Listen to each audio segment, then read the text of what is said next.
یہ آتنکواد نہیں ہے، یقیناً یہ آتنکواد ہے، اور وہ لوگ اچھا بھی مولانا، آتنکواد سے لڑ رہے ہیں. ہماری ہمدردیاں ان کے ساتھ ہونی چاہیے. اٹل بہاری واجپئی بی جے پی کے پرائم منسٹر تھے. جی 1977 کی ان کی تقریر آج کے پھر کوئی وائرل کر رہا ہے. 77 میں انہوں نے کہا تھا، صاف صاف کہا تھا کہ ہم عربوں کے ساتھ، ہم اسرائیل کے ساتھ نہیں. یہ بالکل. ہے انڈیا، یہ ہے بھارت. اگرچہ بی جے پی کے پاس، لیکن انہوں نے کہا. پھر میری ایک ملاقات ہوئی تھی ان سے، 2-3 ملاقاتوں کے درمیان، تو پچھلی دور کی جو باتیں یاد آئیں تو میں نے اٹل بہاری جی سے کہا، عام طور پر پرسیپشن یہ تھا کہ جن سنگھ تو مسلمانوں کے خلاف ہے، جی اور آپ نے اس وقت، تو انہوں نے کہا کہ میں شروع سے مرادی بھائی سے کہتا تھا، یہ انہوں نے مجھ سے خود کہا، میں ریکارڈ کہہ جی رہا ہوں. مرادی بھائی نے مجھے بلایا جب وہ پرائم منسٹر تھے اور جنتا دل کی حکومت تھی، جنتا پارٹی کی حکومت تھی، اور مجھ سے مشورہ کیا. تو میں نے کہا کہ انڈیا کی فارن پالیسی پارٹی کے بدلنے سے کبھی نہیں بدلنی چاہیے. انڈیا کی فارن پالیسی شروع سے جو چلی آ رہی ہے وہی رہے گی، وہی رہنی چاہیے. ایک تو نان الائنمنٹ رہنا چاہیے، دوسرا ہم اسرائیل یا کسی بھی قسم کے ایگریشن کے اس طرح کے خلاف ہے. مراد جی نے کہا ٹھیک ہے، اب آپ یو فیل فری، آپ کسی کو آپ باہر ہر جہاز فورم پر آپ کہیے. یہ میری ڈائریکٹلی اٹل جی سے میری بات ہوئی ہے. لیکن اب تو بدل دی انہوں نے، مودی جی نے بدل دیا ہے پالیسی کو. یہ تو دنیا کے سامنے آ گیا، یہ جی دنیا کے سامنے آ گیا کہ مودی جی کس مزاج کے انسان ہیں. مودی جی آزادی کی لڑائی کو آتنکواد کہتے ہیں، اور جی آتنکواد کو سول سوسائٹی کا بنیادی حق کہتے ہیں. یہ تو ہم دیکھ رہے ہیں کہ ہمارے دیش میں کیسی کایا پلٹ ہو رہی ہے. دن اچھا بدن مولانا، مودی جی اپنی کمیونٹی یہ میں جو خود کو بدنام کر رہے ہیں. حماس نے جو حملہ کیا، اسرائیل کو ایک بڑا سبق دیا ہے. اسرائیل میں اب تک اس کو لے کر کے ہنگامہ بڑھتا ہے، لیکن رد عمل میں اسرائیل نے بھی بڑا حملہ کر دیا ہے غزہ پٹی پر. 250 سے زیادہ فلسطینیوں کی شہادت ہو گئی ہے، 33 بچے اس میں شامل ہیں، بڑی بڑی بلڈنگ کو زمین دوز کر دیا ہے. تو حماس نے جو کچھ کیا، لیکن اس کو بڑی بھگتنا پڑ رہا ہے خود اپنے لوگوں کی جان کے بدلے. تو ایک بڑا طبقہ اس پر سوال اٹھا رہا ہے کہ ایسا کیا کرنے کی ضرورت تھی، جو امن تھا جو وہ بڑا ختم کیا طبقہ حماس نے. جو سوال اٹھا رہا ہے اس سے میں پوچھنا چاہتا ہوں، آزادی کی لڑائی کیا ڈرائنگ روم اے سی میں بیٹھ کے لڑی جاتی؟ کیا آزادی کی لڑائی میں قربانیاں نہیں دینی پڑتی؟ کیا آزادی کی لڑائی میں پھانسی کے پھندے نہیں چومنے پڑتے؟ کیا آزادی کی لڑائی میں کالا پانی اور جیل کی سزا نہیں ہوتی؟ کیا آزادی کی لڑائی میں عمر قید نہیں ہوتی؟ کیا آزادی کی لڑائی میں شہادتیں نہیں پیش کرنی پڑتی؟ جس چیز پر داد دینی چاہیے ان کو پتا تھا کہ یہ ہوگا. بالکل وہ بے خبر لوگ نہیں ہیں، ان کو اچھی طرح معلوم تھا کہ یہ ہوگا، اور انہیں معلوم تھا کہ ہمارے لوگ ہمارے جنازے نکلیں گے. میں داد دیتا ہوں، سلام کرتا ہوں. ان کی عورتیں، ان کی لڑکیاں یہ کہتی ہیں کہ بالکل مت ڈریے، آپ حق کی لڑائی لڑیے. ہم اللہ تعالیٰ کے ہاں اگر ہم شہید ہو گئے تب بھی ہم کامیاب ہیں، ہم فاتح ہو گئے تب بھی ہم کامیاب ہیں. ہماری وجہ سے آپ کوئی ظلم کو برداشت مت کیجیے، کوئی سمجھوتا مت کیجیے. تو یہ تو داد دینے کی بات ہے، یہ تنقید کرنے کی بات تو نہیں ہے. کمال ہے. مہاتما گاندھی جیل گئے، تکلیف ان کو ہوئی کہ نہیں ہوئی؟ مہاتما گاندھی کو جیل میں برت رکھنا پڑا، تکلیف ان کو ہوئی کہ نہیں ہوئی؟ ہمارے تمام مجاہدین آزادی کو تکلیف ہوئی کہ نہیں ہوئی؟ کیا انہوں نے پھانسی کے پھندے نہیں چومے؟ آج تک ہم بھگت سنگھ کو داد دیتے ہیں. ہمیں کہنا چاہیے بھگت سنگھ بیوقوف آدمی تھا، بلا وجہ اس نے اپنی جان دے دی، اتنی نوجوانی میں اپنی جان دے دی. نہ دیش آزاد ہوتا نہ ہوتا، ہم غلام رہتے رہتے. بھگت سنگھ کو چاہتا تھا وہ شادی کرتا اور عیاشیاں کرتا. ہاں، اس طرح کے جو لوگ ہیں وہی لوگ کہہ رہے ہیں جنہوں نے آزادی کی لڑائی میں کوئی حصہ نہیں لیا، مخبر بنے، انگریزوں کے ریفارمر بنے، دیش کے غدار بنے. اس طرح کے لوگ اور ان سے متاثر ہونے والے نام نہاد مسلمان وہ ایسی باتیں کہہ سکتے ہیں. وہ مسلمان جو انٹلیکچوئل نہیں ہیں، انٹلکچول ہیں. آئی ایم سوری ٹو سے، جو دانشور نہیں ہیں، دانشور ہیں. وہ اس طرح کی بزدلی کی بات کر سکتے ہیں. وہ قومیں جو زندہ ہوتی ہیں وہ اپنے حقوق کی لڑائی لڑتی ہیں. ویتنام کو آج تک کوئی نہیں کہہ سکا کہ ویتنام کیوں لڑا امریکہ سے. کیا حیثیت تھی ویتنام کی امریکہ کے مقابلے میں؟ بالکل لوگ ویتنام کے لیڈر ہو چی من کو دنیا کا ایک آئیڈیل مانتے ہیں کہ اس شخص نے اپنی اتنی کمزور قوم کے ساتھ، کمزور طاقت کے ساتھ امریکہ سے لوہا لے لیا اور امریکہ کو واپس جانا پڑا۔ ایسے لوگ افغانستان کے بارے میں اب کیا کہتے ہیں؟ افغانستان 40 سال تک لڑتا رہا، کیا تھا افغانستان کے پاس؟ کیا افغانیوں کو یقین نہیں تھا کہ ہم موت ہے ہمارے لیے؟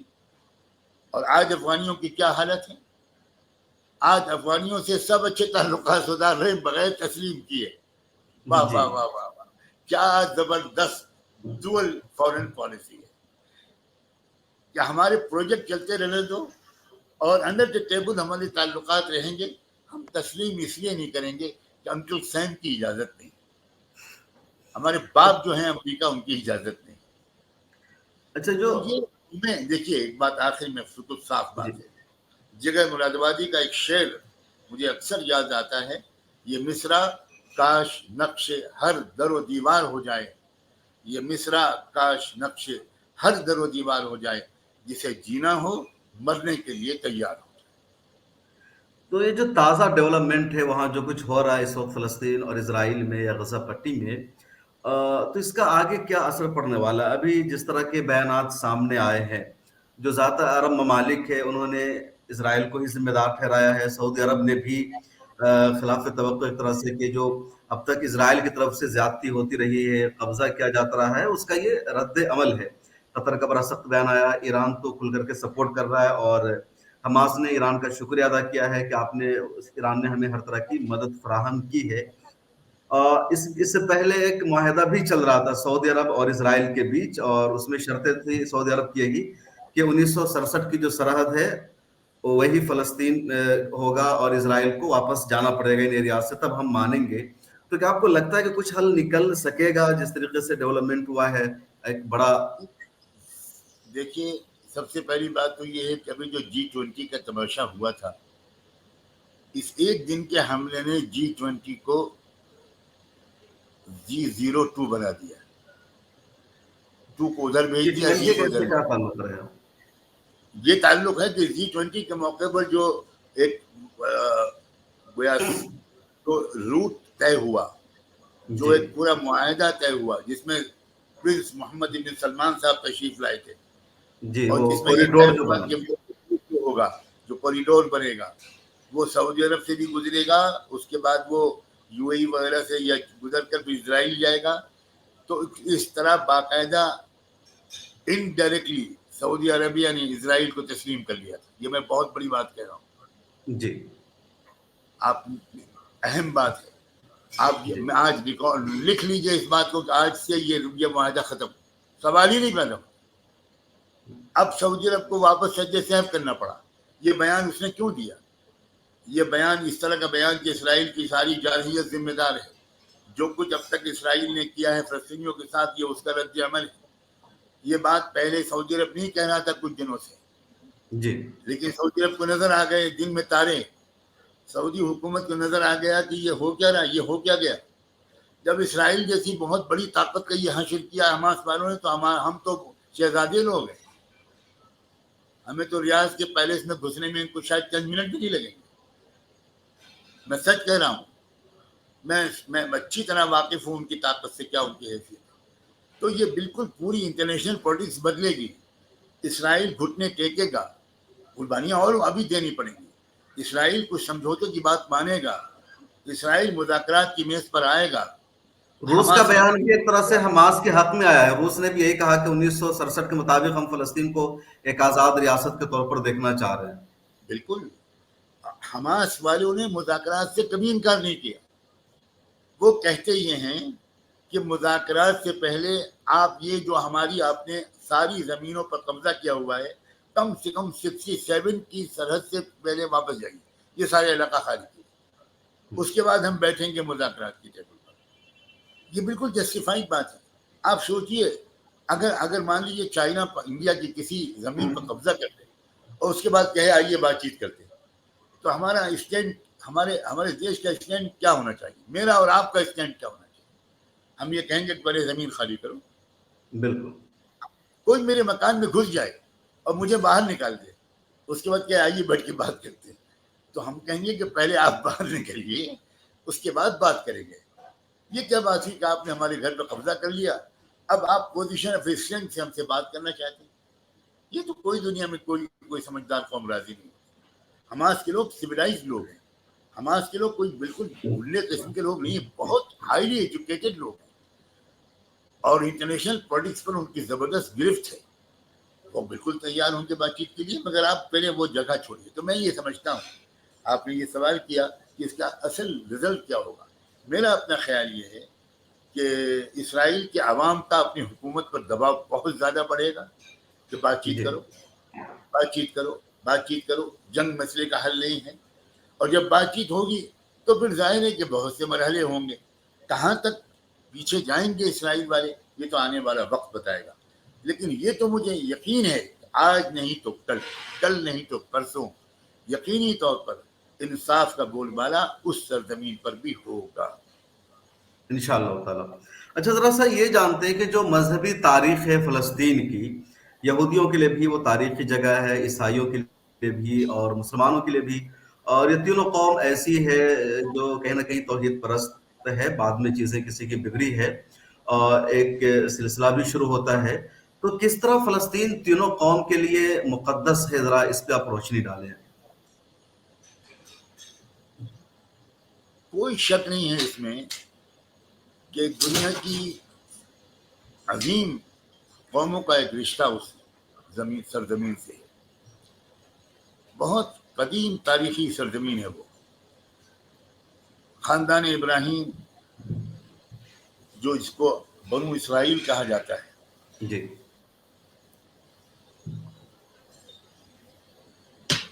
کا اس سرزمین سے بہت گہرا تعلق ہے. جی حضرت ابراہیم علیہ السلام ملت ابراہیمی, ملت اسلامیہ کے مؤسس تھے. اسلامی تہذیب کے وہ مکمل کرنے والے تھے, اور وہاں سے وہ رشتہ اس طرح جڑا کہ ابراہیم علیہ السلام کی اولاد جو بنو اسرائیل تھی. اب ایک مصیبت یہ آتی ہے کہ جب کوئی نیا نبی آتا تھا تو پچھلے نبی کے ماننے والے اکثر اس نئے نبی کو جھٹلانے لگتے تھے, وہی اس نئے نبی کے دشمن بنتے تھے. یہ ایک عجیب انسانی کمزوری ہے کہ آئیڈیالوجی سے تعلق کے بجائے شخصیت سے تعلق ہوتا ہے. جی شخصیت پرستی جو آج ہم مسلمانوں میں بھی خوب ہیں, تو وہ شخصیت پرستی کی وجہ سے بعض وقت ایک کھلے ہوئے نظریے پر مثبت انداز سے غور کرنا ہی مشکل ہو جاتا ہے. ہر آنے والا نبی پچھلے نبی کو کنفرم کرتا تھا, جی اور وہ کہتا تھا کہ میں اس نبی سے تمہارے رشتے کو جوڑنے کے لیے آیا ہوں, توڑنے کے لیے نہیں آیا. ہر نئی آنے والی آسمانی کتاب وہ پچھلی کتابوں سے رشتوں کو جوڑتی تھی, اور جی قرآن مجید اور محمد رسول اللہ کے لیے یہ بہت بڑی خصوصیت ہے. قرآن نے ہر جگہ اپنا تعارف اس طرح کرایا ہے کہ مصدقا لما بین یدیہ من الکتاب, جتنی پچھلی کتابیں آئی ہیں قرآن سب سے تمہارے رشتے کو جوڑنے کے لیے آیا ہے, کسی سے رشتہ کاٹنے کے لیے نہیں آیا. اور آپ حیرت کریں گے کہ عیسائی ہو سکتا ہے عیسائی محمد رسول اللہ کو جھٹلا کر, ایک یہودی ہو سکتا ہے یہودی حضرت محمد رسول اللہ کو جھٹلا کر, لیکن مسلمان نہیں ہو سکتا جب تک کہ حضرت موسیٰ, حضرت عیسیٰ, تمام نبیوں پر ایمان ڈالے. بے شک. تو اس سے بڑھ کر اتحاد کا کیا فارمولہ ہو سکتا ہے؟ آپ غور کیجئے, مسلمان بالکل ہے ہی نہیں اس وقت تک جب تک وہ تورات پر بھی ایمان نہ لائے, جب تک وہ بالکل انجیل پر بھی ایمان نہ لائے. اور اگر مسلمان یہ کہتے ہیں کہ بھائی اصلی تورات میں کچھ تبدیلیاں ہوئی ہیں, تو یہ صرف مسلمان نہیں کہتے, اولڈ ٹیسٹمنٹ کی تاریخ لکھنے والے لوگوں کو, سارے اسکالرز کے مقالات کو پڑھ لیجیے, آپ جوش انسائکلوپیڈیا کو پڑھ لیجیے. ایک مصنف نہیں کہتا, ایک بھی یہودی مصنف نہیں کہتا کہ آج جو تلمود ہمارے پاس ہے یہ اوریجنل تورات ہے. ایک کرسچن مصنف نہیں کہتا کہ آج جو بائبل ہمارے پاس ہے یہ اوریجنل انجیل ہے. بھائی خدا کا شکر ہے مذاہب کے تقابلی مطالعے کا بھی ایک چھوٹا سا طالب علم, میں نے 2-3 سال لگائے ہیں اس کو. تو اس وقت صورتحال یہ ہے جب سیدنا عمر بن خطاب کے زمانے میں بیت المقدس مسلمانوں کے ہاتھ آیا بغیر جنگ کے آیا. آپ غور فرمائیے, جی بالکل. بالکل بغیر جنگ کے آیا. اور اس وقت کرسچن وہاں پر قابض تھے, کرسچن کا قبضہ تھا. اب کرسچن بادشاہ نے پادریوں سے مشورہ کیا اور یہ فیصلہ ہوا کہ دیکھیے جنگ مت کیجیے, مسلمانوں کے حوالے کر دیجیے بیت المقدس. جی انہوں نے کہا ٹھیک ہے, لیکن ہم اب امیر المومنین جو ہے مسلمانوں کے سب سے بڑے حکمراں, ان کے ہاتھ میں بیت المقدس کی چابی دیں گے. ان کا بہت اچھا. حضرت عمر کو پیغام پہنچا, حضرت عمر چل دیے وہاں سے, آ گئے بیت المقدس. اب معاہدہ جو ہوا یہ بہت اہم بات ہے. جی ایک شرط لگائی عیسائیوں نے کہ ہم اس معاہدے میں, یہ شرط انہوں نے لکھی کہ کسی یہودی کو یہاں نہیں آنے دیا جائے گا, کسی یہودی کو یہاں نہیں رہنے دیا جائے گا. یہ شرط کسی مسلمان آتنکوادی نے نہیں لگائی تھی, عیسائی بادشاہ نے لگائی تھی. عیسائی بادشاہ نے لگائی تھی. حضرت عمر نے کہا کہ نہ, میں یہ شرط قبول نہیں کر سکتا. یہ شرط یہ تو قبول کر لوں گا کہ یہودی یہاں مستقل قیام نہیں کریں گے, لیکن آئیں گے, زیارت کریں گے مقامات مقدسہ کی, اور اس کے بعد چلے جائیں گے.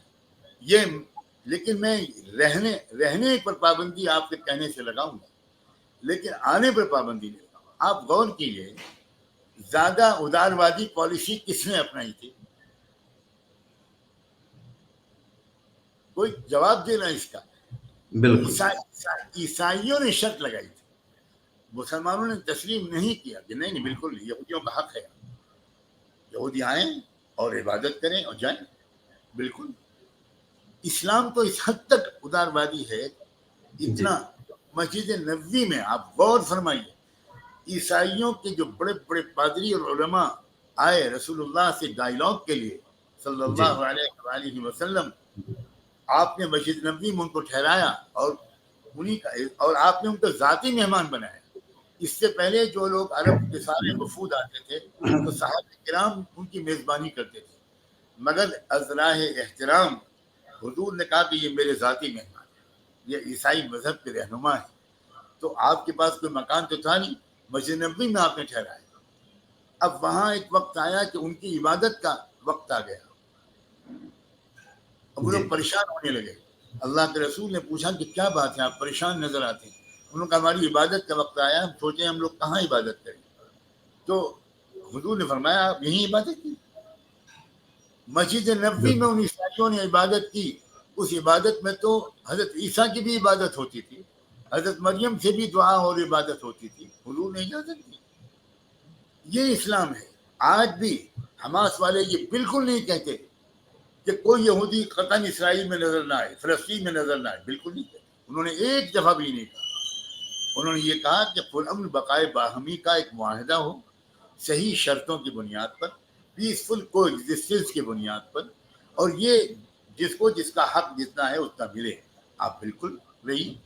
وہ تو یہ جو انصاف کی آوازیں ہیں, اسی لیے تو یونائٹڈ نیشن مجبور ہو جاتی ہے ہر دفعہ جب دلائل سامنے آتے ہیں, تو وہ ہو سکتا ہے ان کے بہت سے ارکان اس کو مجبوراً ہو کے کرتے ہو, اس لیے کہ اس کو کاٹ نہیں سکتے, وہ عالمی قانون کے پھر یہ الزام لگتا ہے حماس پر کہ جو اوسلو ایگریمنٹ ہوا تھا 1993 میں, اس کو یہ نہیں مانتے ہیں. فتح گروپ نے ایگریمنٹ کر لیا تھا, لیکن یہ اس کے خلاف جا کر کے حملہ کر رہے ہیں. کسی واقف کار سے ذرا سا دریافت کیجیے کہ اوسلو ایگریمنٹ پر اسرائیل نے عمل کیا. حماس والے یہ نہیں کہتے ہم نہیں بلکہ مانتے, اسرائیل کے جو موجودہ وزیر اعظم ہے وہ خود اس کو نہیں مانتے ہیں, وہ خود خود اس کے نہیں خلاف مانتے. حماس والے یہ کہتے تھے کاغذ پر سائن کرنے سے کچھ نہیں ہوگا, اوسلو میں جو معاہدہ ہوا ہے اسرائیل والے اس پر عمل کریں. اور جو اسرائیل کے وزیر اعظم یتراک کا نام تھا, ان کو قتل کر دیا تھا اسرائیلیوں نے ہی اس معاہدہ کی وجہ سے, یہ بھی یقین تاریخ ہے. یقین.